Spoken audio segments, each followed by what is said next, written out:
Hope college का cafeteria अब शांत हो रहा था, लेकिन ध्रुवांश और उसकी टीम की मौजूदगी ने वहां का माहौल बदल दिया था।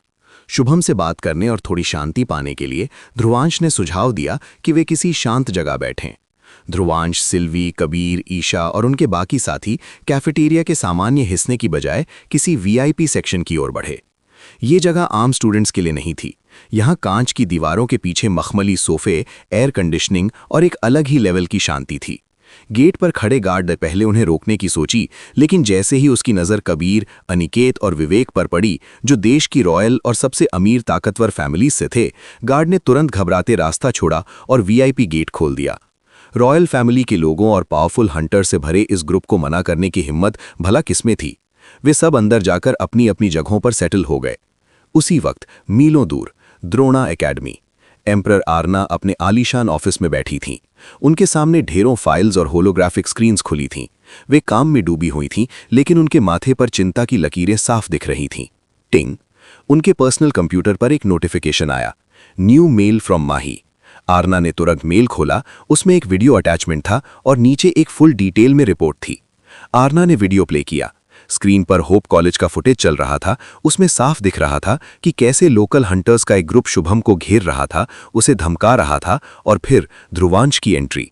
वो हिस्सा जहां ध्रुवांश ने उस लीडर को कॉलर से उठाया हुआ था, वो थोड़ा डरावना था, लेकिन माही ने कॉन्टेक्स्ट बहुत अच्छे से समझाया था।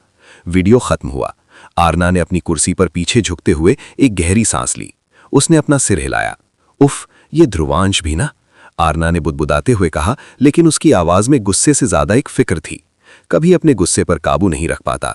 अगर माही ने यह फुटेज नहीं भेजा होता तो हंटर ऑर्गेनाइजेशन वाले इसे विलन बना देते।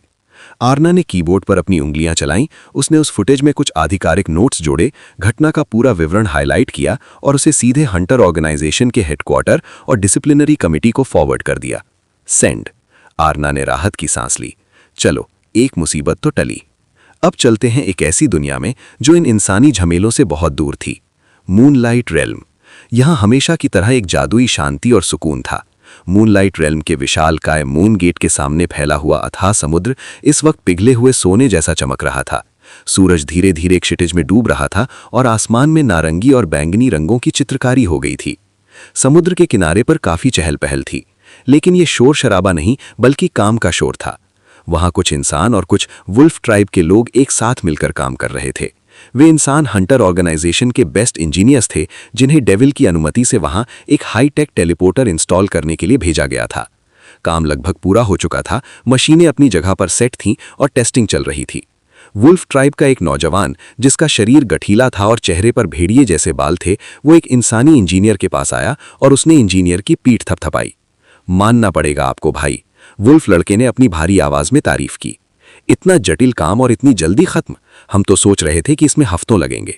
इंजीनियर ने अपना पसीना पोंछा और हंसते हुए जवाब दिया, क्या करें जनाब, राय फैमिली से डायरेक्ट रिक्वेस्ट आई थी। ऊपर से बहुत प्रेशर था कि काम जल्दी पूरा करना है। उसने मुस्कुराते हुए वुल्फ ट्राइब के बाकी लोगों को देखा, और सच कहूं तो आप जैसे अच्छे लोगों का साथ मिल गया, इसलिए काम का पता ही नहीं चला।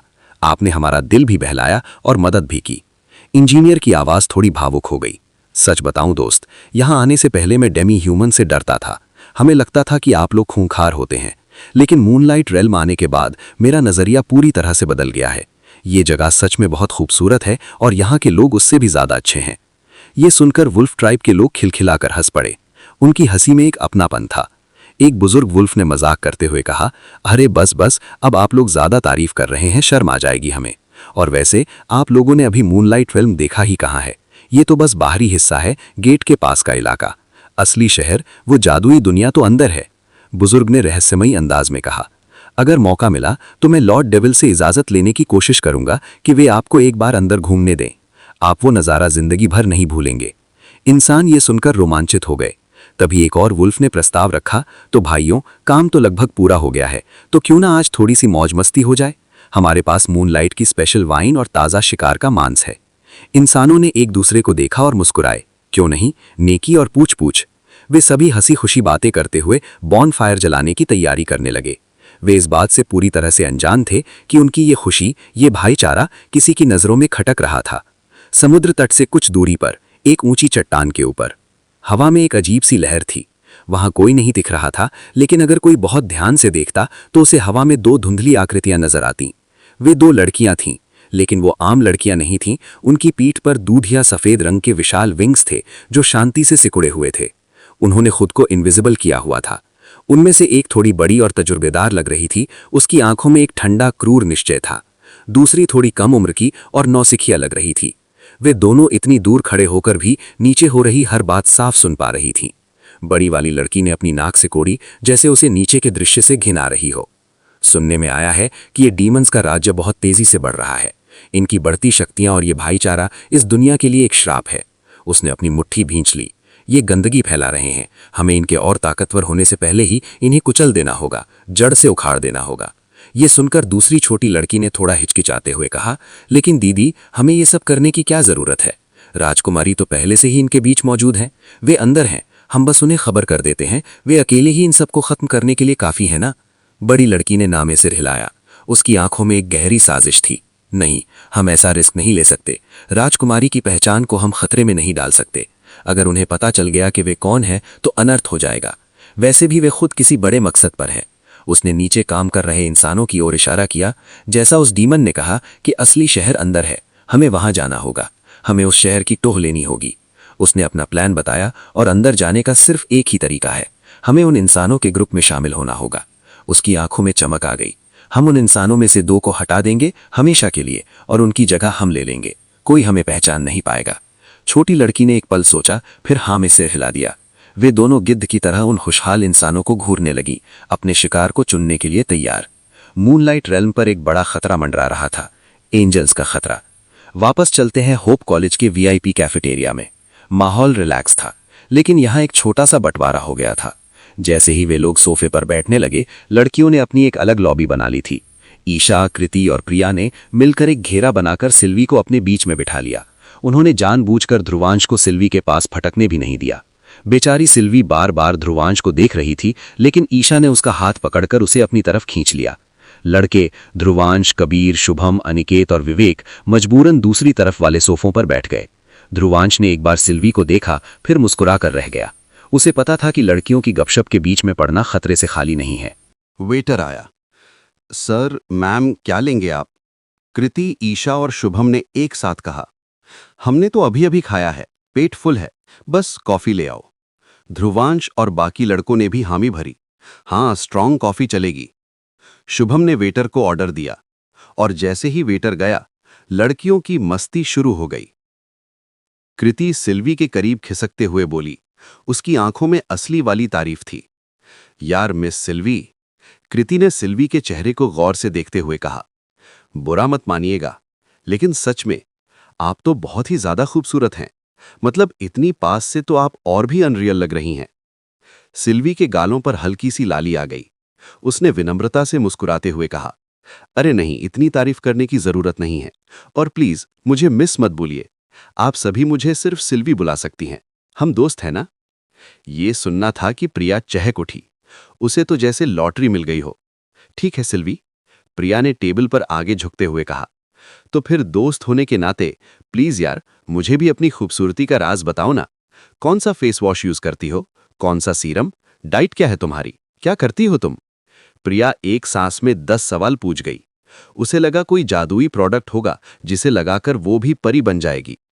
सिल्वी खिलखिलाकर हंस पड़ी। उसकी हंसी जल तरंग जैसी थी। प्रिया, सच कहूं तो, सिल्वी ने मासूमियत से कहा, मैं कुछ इस्तेमाल नहीं करती, ना कोई प्रोडक्ट, ना कोई मेकअप, बस पानी पीती हूं और खुश रहती हूं। प्रिया का चेहरा लटक गया। हैं? बिना मेकअप के ऐसी स्किन?